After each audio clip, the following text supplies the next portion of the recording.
The Black Talk Radio Network is made possible in part with help from the Black Talk Media Project, a North Carolina-based nonprofit engaged in the production and distribution of independent digital black media. Find out more by going to blacktalkradionetwork.com or blacktalkmediaproject.org and look for the menu tab, Crowdfunding Black Media. Black Talk Media Project, helping to provide you with new black media for the new millennium.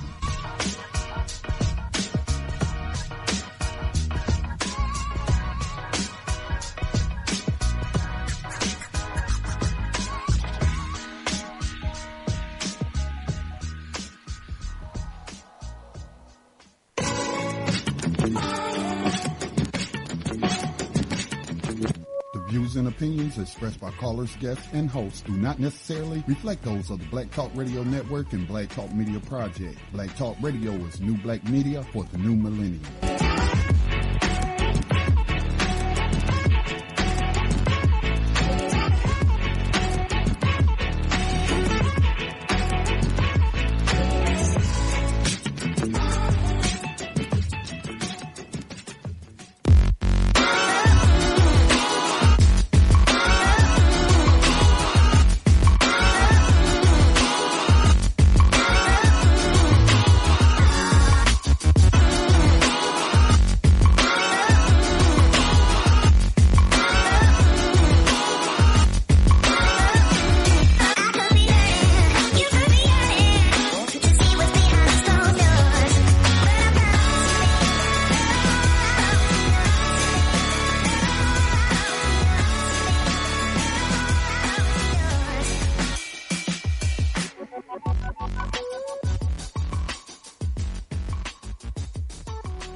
Welcome, and thank you for joining us once again on this wonderful Thursday evening for Blacks in Business Radio.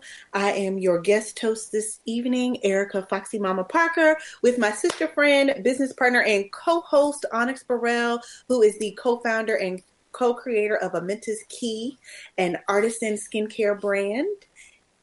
Okay, say hi, Onyx. Oh, hi. Hello, everyone.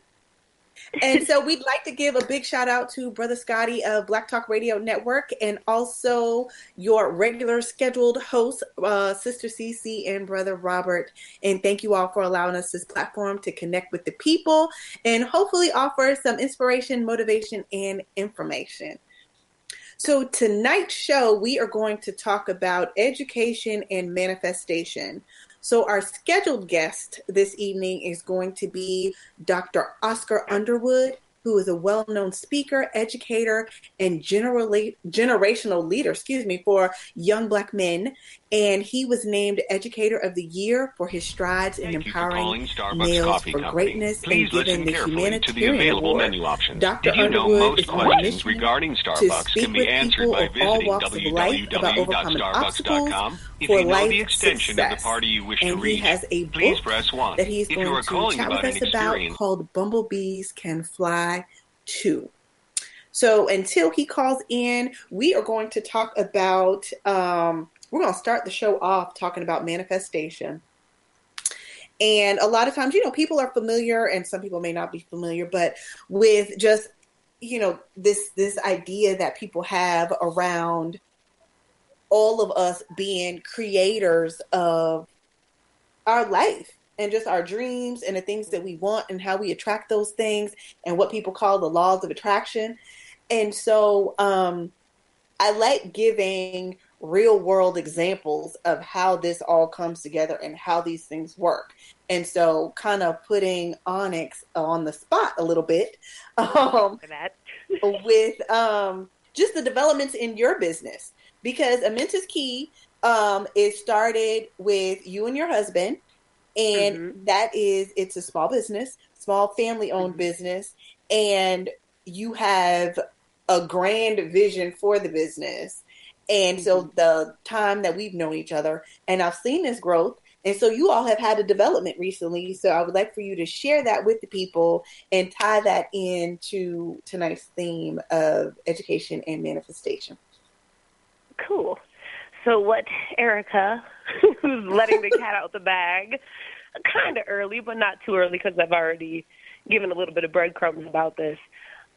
We are getting ready to move into our very first brick and mortar location. We are almost there. I literally talked to the realtor today. We had a little bit of a hang-up when I went back to Georgia to move the rest of my things. So I'm going to talk about that too because it coincides with manifestation and trusting intuition. But long story short, I've had basically my identity stolen. So she has to verify my info for me to get in, but it's still not holding anything up. Right. Because when things are meant for you, they're meant for you. Mm-hmm. So one of the things I kind of fell upon this place. I've had my eye open, even when we've lived back in Georgia. I've been wandering, so to speak, wandering around looking for a place to set up our first shop. Keyword first, because that's not where it is. So we're running with our beta here in Massachusetts, testing out a new retail experience. So, where was I? Let's talk about the road to get there, though, because we've been talking about this, like, ever since we first met. Like, I've heard about this retail space and this vision that you have for this space. And now it's kind of, it's been, roughly about 2 years coming for this to all come about. So I really want to talk about what that looks like. Yeah, we have, it's a little confusing for people who don't know some of the backstory, but I've been talking about two different places, two different spaces. Yes, you have. One of them is a art center. Mm-hmm. It is a co-op. It is a space for artists to come in and develop, and this is kind of like the predecessor. This is like like I said, the beta, the test on a small scale, just one niche, to see if we can actually pull this off. Mm-hmm. And also give us credibility to start the next project, which is way bigger than this. And it coincides with education, too. So, but for this particular space, it's been an interesting journey. My aunt, also a Black-owned business, she has a wellness practice. And I went to go help her out and take some photos of her space and, see it for the first time and, get some stuff together for her promo because I like to do that. I like to support other women entrepreneurs and help them out. So I went there, and then I couldn't find parking, so I went around the corner, and then, boom, here's this place. So I'm like, let me just peek. Let me just get a little, get a little closer because it was a standalone thing. And I was like, oh, it's not part of the rest of the strip in this little busy intersection. It's at the corner of an intersection. So lots of energy flow there, too, but we can talk about that later. But I looked inside, and I'm like, oh, my God, this is exactly what I've been looking for. Right. So tell me this. So I know, though, in going on this journey, so we're going to back it up just a little bit to show how this all comes, like you said at the top when you started speaking about this experience, you said when things are for you, they're for you, because this was not your first pick of retail space. Like there were a couple of other spaces before this where things just did not work out for one reason or another. Yeah, but then the Treasures part of town. Aligned. Yeah. Right. Yeah. It's I know what you're talking about. Okay, so there's been quite a few times where, like she said, I have been looking for spaces and things not falling into place. Now, these would be places that have been empty, one of which in particular was empty before we moved to where we lived, and it was remained empty until about, a couple months before we left. Mm-hmm. And apparently, according to the people there, it had been empty for like the last 15, 17 years. So I've been stalking the place, creeping, seeing it on my way by every day.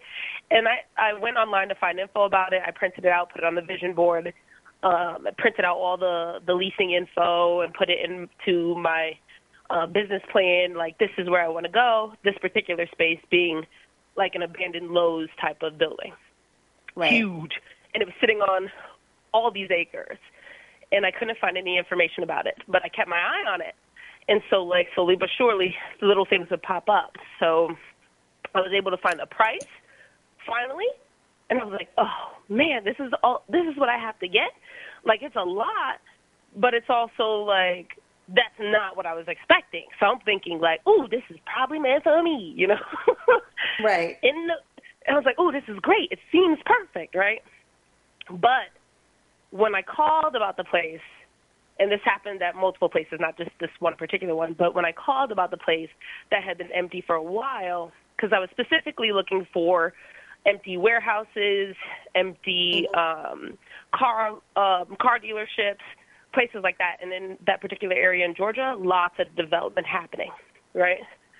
So those are the type of places I was looking for. But anyway, every time I called, it would remind the seller that it was available. Right. So then they would put it back on their radar, and they would do the most to get rid of it. So I'm like, I can't call no more. I was like, I can't call until I'm ready to write a check, you know? Right. So and then fast forward to this place. Yes, I almost let the same thing happen. But I was stalking the place after I found it at my aunt's. It has just become vacant. Mm-hmm. It's not like it's been vacant for a while. It has just become vacant. So before any information was listed, I had already made a note to like find the realtor, contact them, and just get a move on it. And there's been a couple times where I didn't follow up. Mm-hmm. And then my lovely lady over here was like, what are you doing? So what? She was like, so what? That didn't work out before with the other place. That's not the same place. Let's call this place and find out what's going on. And so I ignored her the first couple times and been like, whatever. I know that had been my experience up until this point, so I don't want to risk it because it is a good-looking spot. And then they put the listing up online, and it was, like, way below budget. Right. But then you called. Several $100s below what budget. Happened? When I called, before I called, well, when I called that time, I spoke to them, and they were willing to meet with me and look at the place or whatever. But something happened. I don't remember what happened, but we kind of lost communication, and then the listing disappeared online. Mm-hmm. So I freaked out, and I was like, no, it's gone.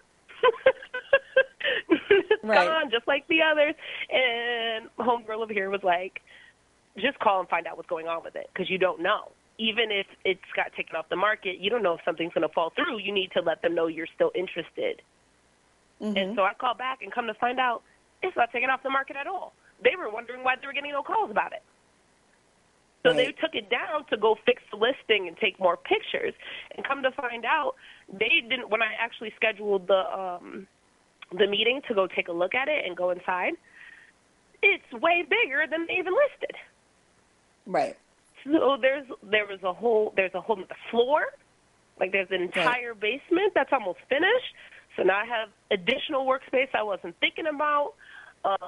So it was, like I said, stuff like that. And then come to find out, big. Yes, and come to find out this is the realtor's first commercial property too. Okay. So she's excited too. That is awesome, and we are going to definitely come back to that. And I think that our guest for the evening might be on, so I'm going to unmute him, and we're going to see if that is who this is with us right now. So here we go. Hi. Hello. Are we speaking with Dr. Oscar Underwood from the 612 in Minneapolis? Hello. Did you unmute him? I did, so maybe not. Okay, so so that could be somebody listening in. Yay! So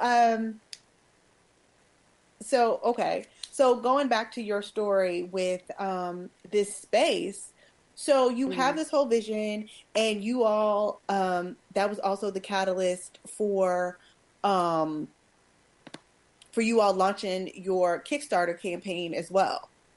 Yep. Well, it's an Indiegogo campaign. Indiegogo, there you go. Yes. And the reason why is because as much as I can afford to, like, do the basics, I can't afford to get in and start operating with the amount of renovations I need to do and things like that. Right. Taking care of like legal stuff and making sure we're zoned properly. That stuff adds up. So you'll see all the details of what I still need help funding. And one of the things that's also great about this is I think we're going to be one of the, besides my aunt, we're going to be one of the only Black-owned businesses for quite some miles. Mm-hmm. So how do you feel cool about too. that whole experience? That it's something not to throw the whole state under the bus, but something I've learned from leaving and coming back is like the what is that? The ratio, like the ratio of Black businesses is so small out here in this supposed liberal place than it is down in Atlanta. Like, it's not fair to really compare it to Atlanta, but also it's kind of like you just notice things. Right. I don't see very many of us behind counters up here. I see us everywhere down there. Okay. So I mean, it's like it doesn't matter if it's an owner or an employee. There's just not many of us on the surface. Right. But we're here. It's so amazing how that, like, subconsciously, we were in Atlanta and the level of comfort that we felt was astonishing, because everywhere you look, like you said, everywhere, like the people working in various establishments. Let me tell you, we just flew, right? To give you just an example, myself, my husband, and one other lady were the only 3 leaving Boston to go to Atlanta. Mm-hmm. We were the only 3, and the plane was booked. They was asking people to wait. We were the only 3. And then, so like I said, even the employees, we saw one sister at security. Okay. We saw no color anywhere else, right? Anywhere else in that whole place. We get to Atlanta, we're like, oh, my people. Yeah, it's like we're everywhere. And there is like that level of comfort that goes along with that, because it's just like, it's almost like you could just like exhale, if that makes sense. Yeah. You could just be, and you don't have to worry about certain things. Right. You don't have to worry about some barrier. So it's just, like you said, it's that feeling. We all know what it is. It's just comfort, like, oh, we're around our folks. So it is a little difficult to adjust to that here. But, we're trying to do our part. Yeah. Showing up. So, So with the move to the space, so what does that, like, as far as like your vision for your business, as we talk about manifesting, like what does moving into this retail space and actually having this experience for this location be like? It ended up being more than what you even thought it was when you initially just like, drove past it, when you peeked in the windows, and then you actually get to do a walkthrough, and there's so much more space and so much more opportunity now. Mm-hmm. What does that do? It's definitely a level up. It's a level up experience, because I had my 90-day action plan I had wrote out. This was part of it. But now that it's like, oh, that's happening at the shorter end, like the earlier end than the last bit. So now I'm adjusting a little bit, and it's giving me a confidence boost to start asking for more.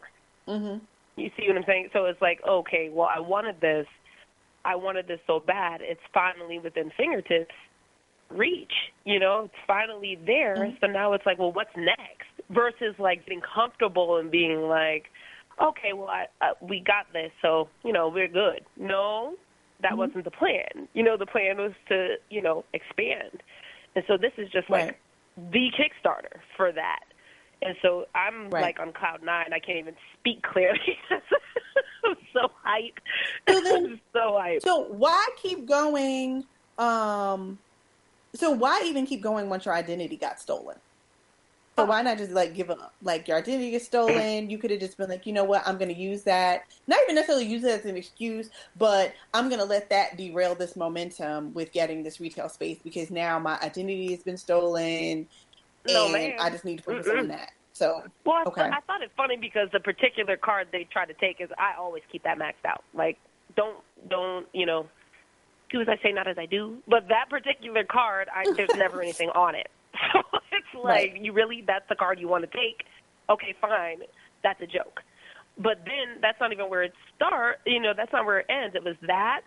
And then I went to go have my car washed, and excuse my language, my wallet was stolen. So it's like, I don't have ID.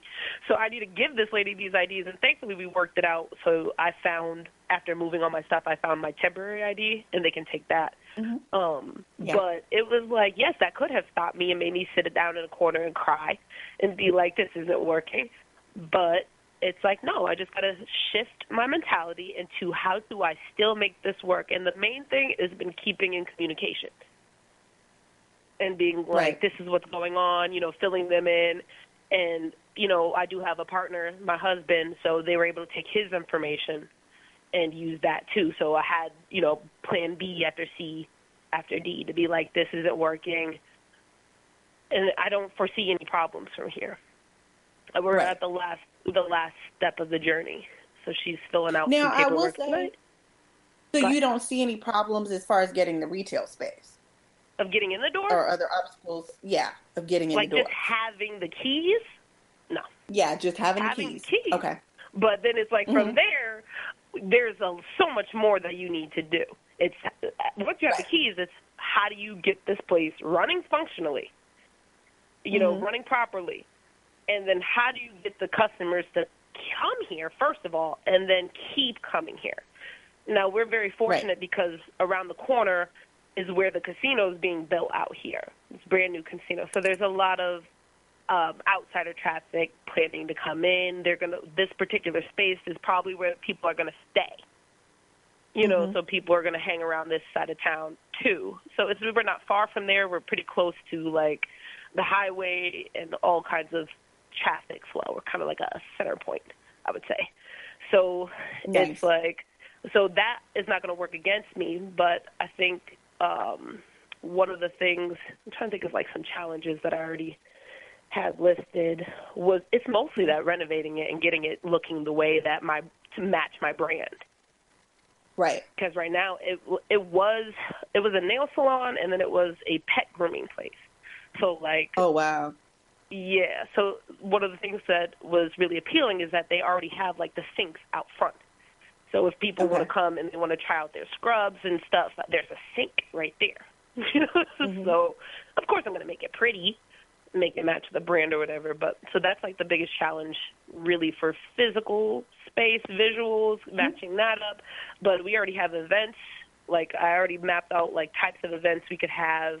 And like a schedule of them and how many events I need to have per month, how many customers I need to have per week, how many, like setting up the loyalty plans and things like that. That's because this has been something that I've been looking for a few years, like since conception. So it was like two things that we wanted to do: start a subscription business and also have this interactive retail studio.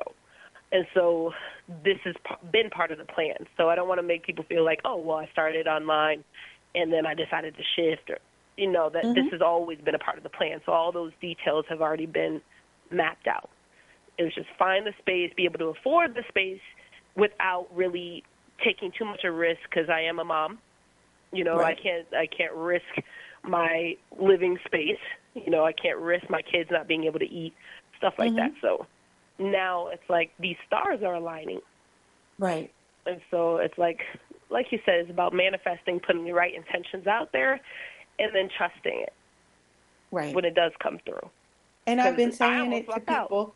Right. And I say it to people all the time. I'm like, either you trust God, whatever name you give God, and you trust the universe, or you do not. Correct. Because it's like when we put things out there, and the hardest part, I will say, in this journey that I've learned personally, especially being an entrepreneur, is that not getting caught up in the outcomes. Right. Like we just have to show up and do the work, and know that when we plant those seeds, you know what I mean? Like the fruit might not bear in that moment, but they're gonna come. But we just have to keep going. And and something else that I will speak on another show actually is going to be us kind of, oh my, am I going to announce this? I guess I am, because I'm already going there. So us actually closing Foxy after 11 years, like shutting it down. So anybody that might be hearing this and be in shock, like what? So, because everybody has been really shocked, but it's like, it's coming at a time when we've outgrown it and we had to just really like sit down and look at the numbers and look at the books, look at our level of passion, within, and that's where that whole like kind of education comes in. But out of you're all not of just that, shutting it down either. no, So, it's like we're shutting it down and we're launching something else all at the same yes. time. So it's kind of, as they say, closing one door and opening another. So there is that. And so we're moving into a new space and kind of really launching with an idea, like you said, something that we came up with like 4 years ago. And it was just a matter of like timing and having just all these things in place to be able to really make that happen. And so we're in a position to be able to do that now. And having made that leap from corporate America and working as an entrepreneur kind of for the time that I'm not at the office. Do you want to I've talk been a little taking bit? these few days. Do you want to talk a little bit about what made the decision to just let it go? Because you've been going for over 10 years. So some people who might be in the same situation definitely need to hear a little bit about why you're pulling the cord on it. Okay. So we decided, for us personally, we started this business back in 2007. And it started with a particular vision that once we got into it, it has kind of morphed and reinvented itself. And not like it did it on its own. There were very conscious decisions that we made. And we tried to be too many things, too many people. And that really, we realized that was a real mistake. And we tried to, there was something that I've noticed like recently, in the last like 2 or 3 months, that I've been studying successful businesses as I went through a branding course recently and a branding boot camp. And something that a lot of those entrepreneurs said they did was that if something wasn't working, if something wasn't selling, they pivoted, and they pivoted fast, and they pivoted, quickly. Like just soon, and just if it wasn't working, they got rid of it and they moved on to something else. And it's like, make your mistakes fast. Right. Yeah. And I think for us, we kept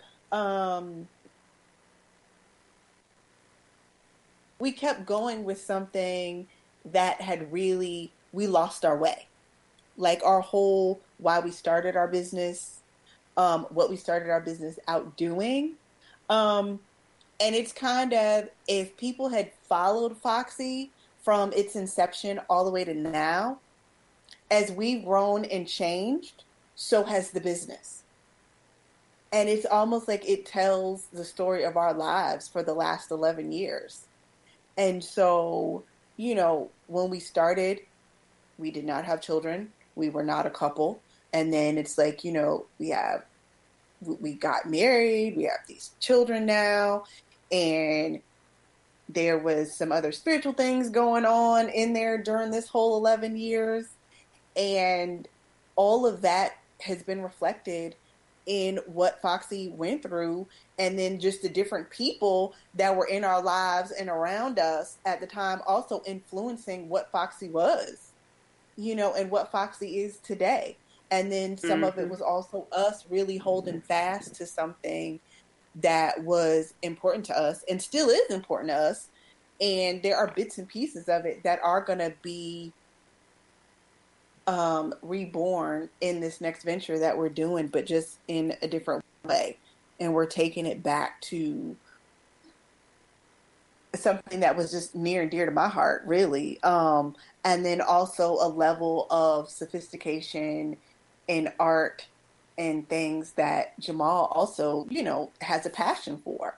And so we lost that with Foxy. Like, it didn't make us excited anymore. We'd be looking at it and we're just like, oh, like, you know what I mean? It's like we were just tired of seeing it. Yeah, that keyword there. You weren't excited about it anymore. No. So it's and like, it's like what no do you matter do? what we did.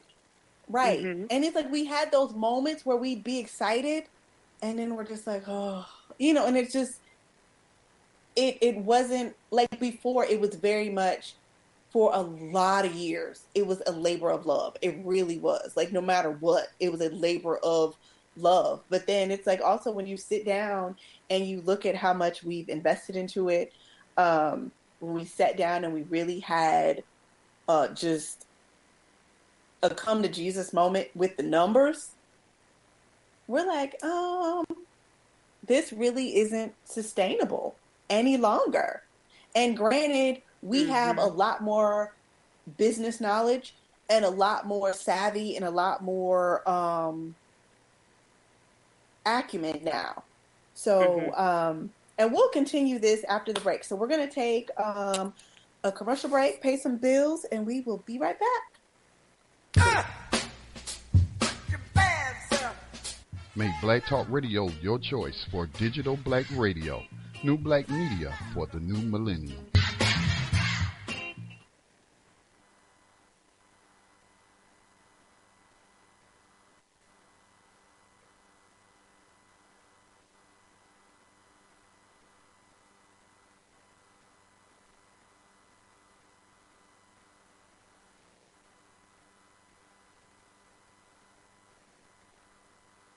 Okay, and we are back. So if you would like to get in on the conversation, you can call in toll free in the US or Canada at 1-866-510-9025, or you can dial 704-802-5056 and just hit star star and watch your background noise. Okay, and we are back.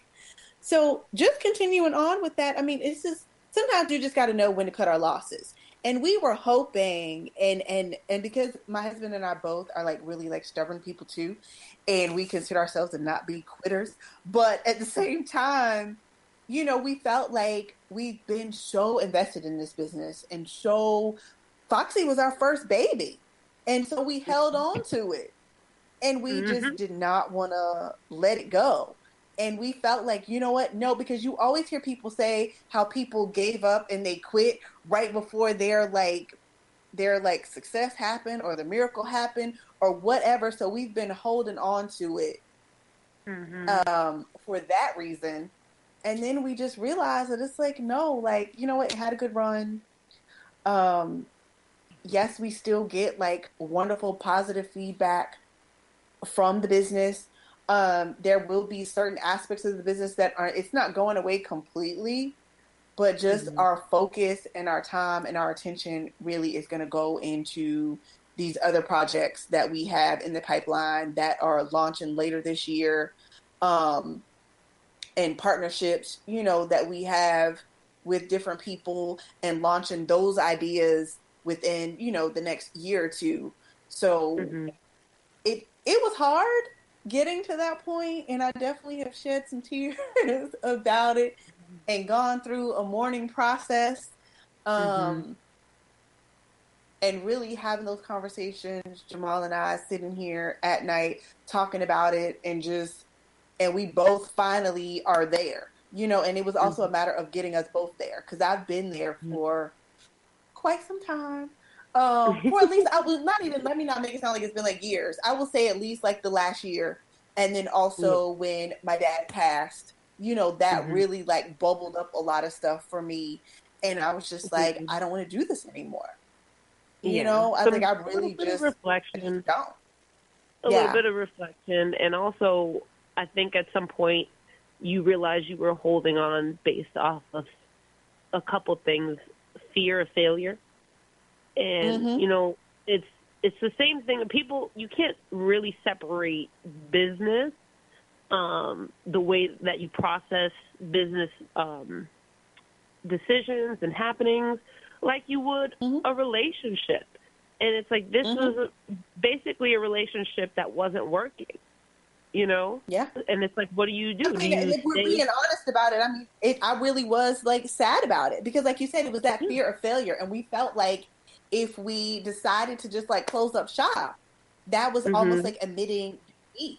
That was admitting failure, when it's like, it really, when we wrapped our minds around it, it's really not a failure. Sometimes it's just time to move on. It just is, And for us, it's that time to move on. Yeah, and it's like for us, for, Black-owned businesses, it's not just that fear of failure. It's like you feel like you're letting down your community. And that it's kind of like a guilt thing where you feel like, one of the reasons your business in particular is it was based around empowerment.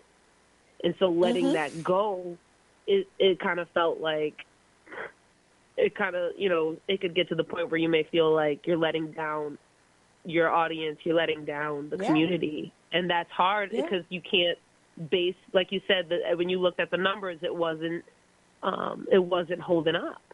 And so you're like, well, what's the best course of action? You can't really help the community if you're coming from a place of lack. So for us, it's a hard decision to make. Yeah. And sometimes it does take to just like burn it down and start over. You know what I mean? And there's nothing wrong with that because so many people, as I say that, those businesses that I looked at and they're successful and studying them and what they got right. The other thing is that when you listen to a lot of people who have these successes, you find out that there was a lot of failure caught up in that being successful ultimately. And it's like that failure is part of it.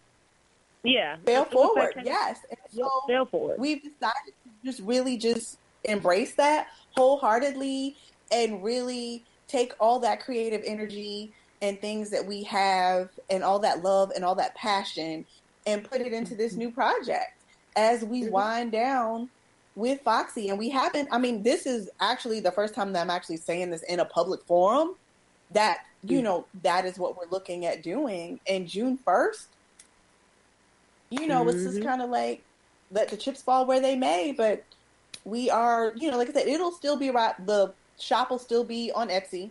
Our website is probably going to go away, more than likely, at that time. But I feel like this next project that's coming up is just as awesome. And I think people are going to love it. And that 8,000-9,000 followers that we've built up on Instagram over the past, couple of years here, they'll appreciate, this next venture, and then all the other people that are going to come along with, this as well. Let's talk about that too, because you built up a community.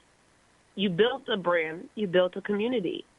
Your community, they're not going to just fall off because you've shifted.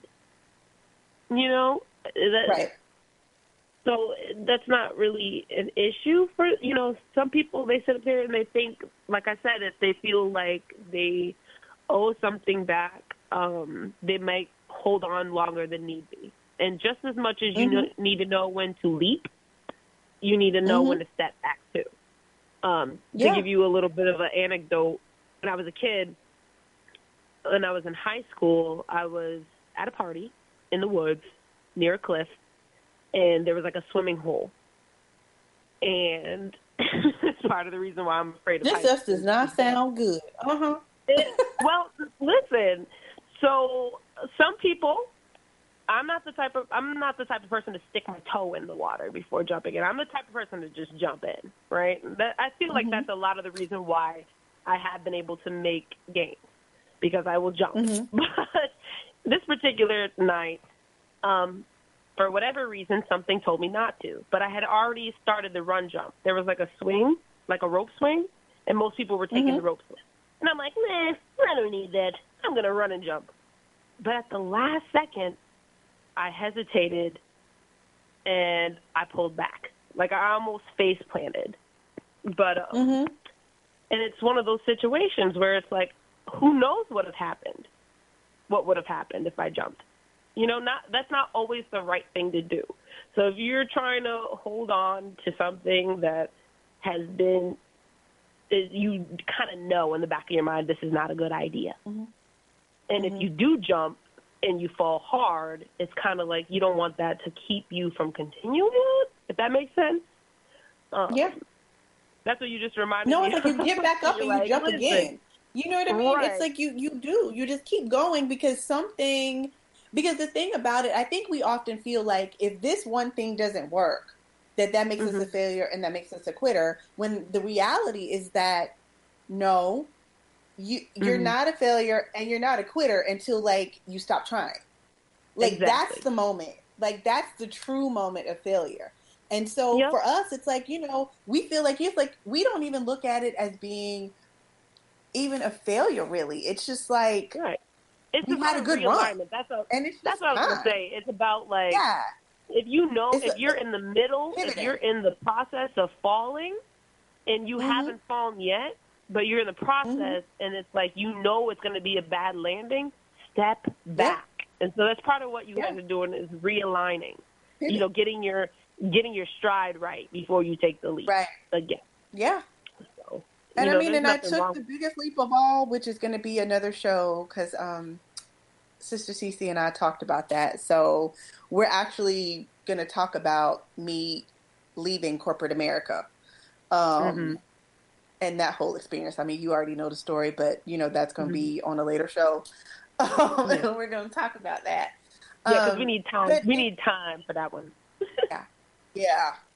So it's just, and I can honestly say, doing that this time, because there was another time that we decided we were going to try that, but it was more or less like circumstances, kind of, you get laid off, and we're Mhm. like, yeah, we're going to do this thing, and no clue what we were doing. But then that Mhm. brings me to a quote that I posted earlier this week. When people ask, well, what's the difference between me and them?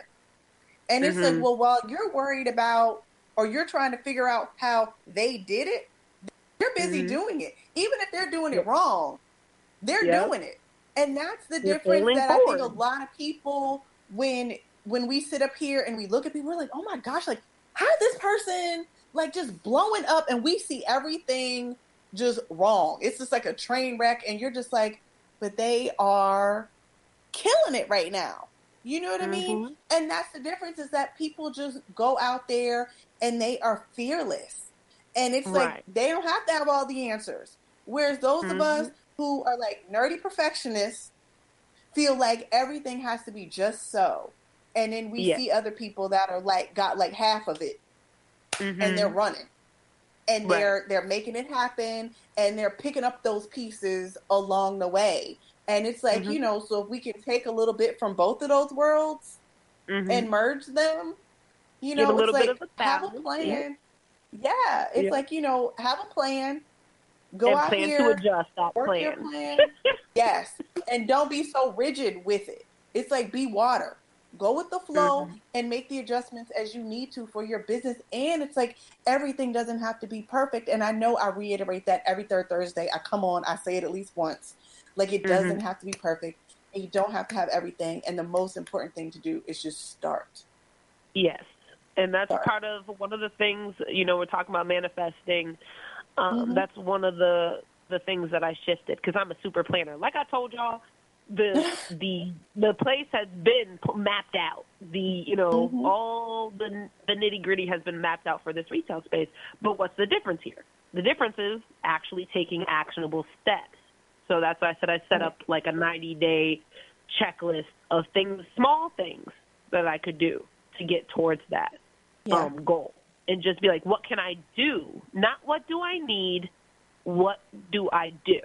Right. And it's like we have to be doers. Like it's great. Everybody Mm-hmm. talks about being a dreamer.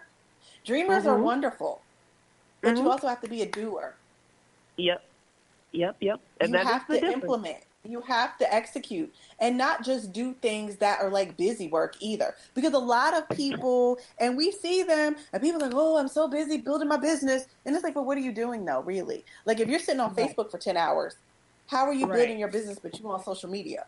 Like Right. those two things, no. Right. You know what I mean? So it's just like, what activities are you really doing and making sure that they are things that are going to really help you to have a successful business and Yes. help you build that. Yep. And Mm-hmm. just, and you hear a lot because we were in different groups and you and I will often have like little sidebar conversations about some of the things that we see. Yep. And Yeah. there are a lot Admin of is. people out here who are, it's cute to be an entrepreneur right now. It's trendy. And people have absolutely no idea what they're doing. They have very expensive hobbies. But they don't wonder, and it's a completely different mindset when you know that this business is what feeds your family. Yep. That your business is what keeps the roof over your head. It keeps the lights on. Like you're working with a totally different mindset and a level of intention. And you have a lot more skin in the game when this is it. Yeah.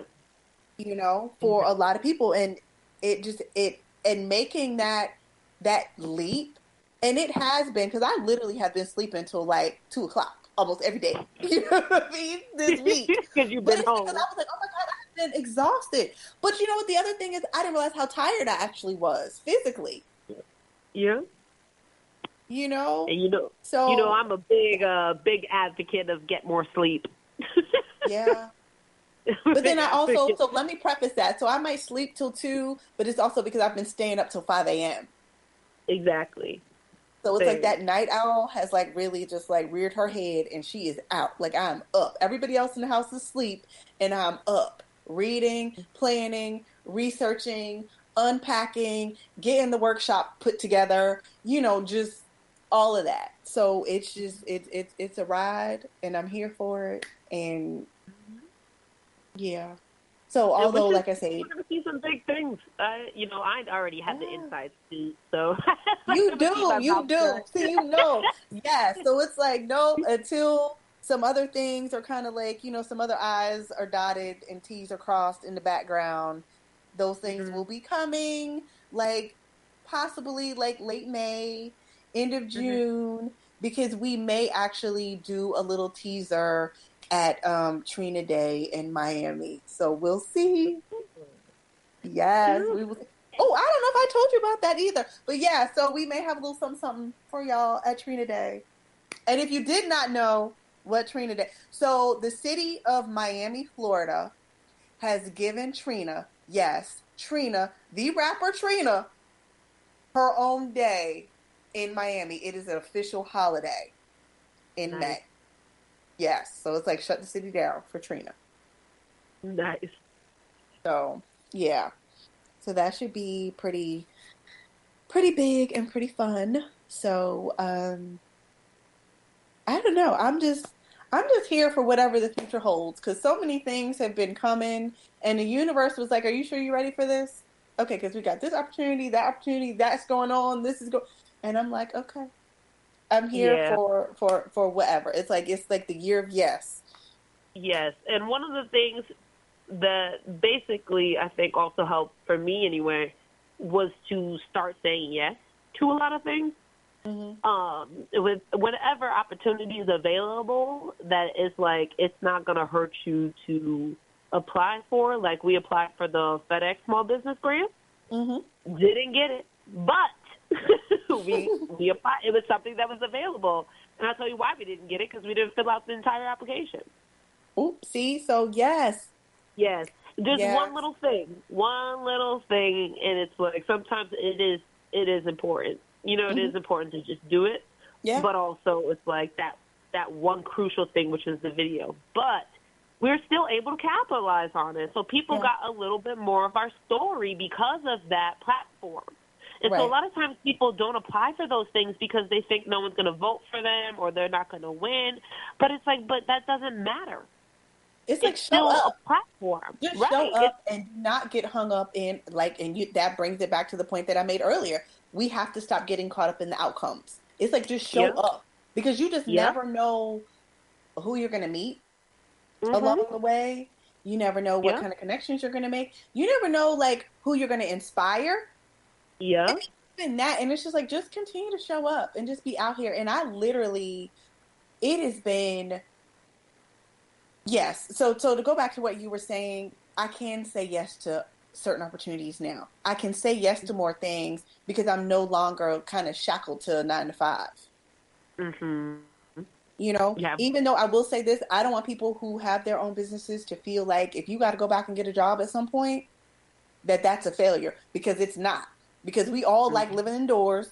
We all like being able to eat, you know what I mean, and pay our bills and take care of ourselves. So sometimes doing that is also a Yeah. matter of just aligning. It's like, okay, you know, we might need this funding.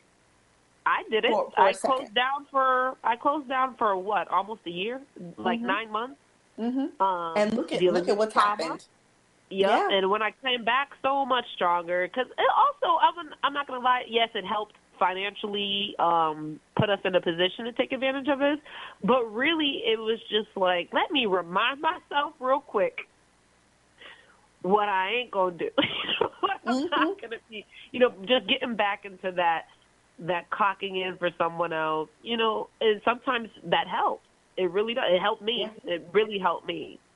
And we can't even get into that without me going on a whole long rant. But I mean, like, there's no shame in it. I didn't feel any shame of it at all. Right. And in fact, while I was there, and it's a competing business, which they knew about, but it was a competing business, and I learned a lot. I learned a whole lot about how to scale. And so it was a learning experience. I met cool people there. And it was just nice to get out and switch it up real quick. And see, and it's like I've been in that position, but then I've always also been kind of, even as a consultant, I'm still like working in an office, which has never really been my thing. You know what I mean? But it's like, here it is, 19 years, and I've been in that world. And it's something that I never imagined for myself. And now, having been like, you know what? Nope, I'm just going to take this leap. And I've learned working in corporate America, like what kind of business I want to be, the type of working environment that I would like to have at my company when people come to work for me. You know what I mean? And how to treat them like people and treat them with respect, and be transparent and honest with people. And it's like good people. It's like, yes, you can be a good person and be a successful business person too. Like, you don't have to be, Cruella de Vil out here. Right. And what I was going to say when you said, making sure people know it's okay to go back. But when you go back, have the mentality that you ain't staying. Right. Don't get comfortable. Don't get comfortable in that. Because it is easy to get caught up when you're on that schedule. Right. This is a false sense of security, So, yeah. It just, just keep, like I said, keep that in the back of your mind of what you're working for. Yeah. What are you doing? And you know what? I've been watching the show The Prophet recently, and I actually have been learning a lot with that too. And something that was said on that show was how, like, owning a business is the one great equalizer. No matter like who you are, no matter where you come from, you own a business and you have a good idea and a successful, you know what I mean? And you start surrounding yourself with the right people, that can change your life. Yeah.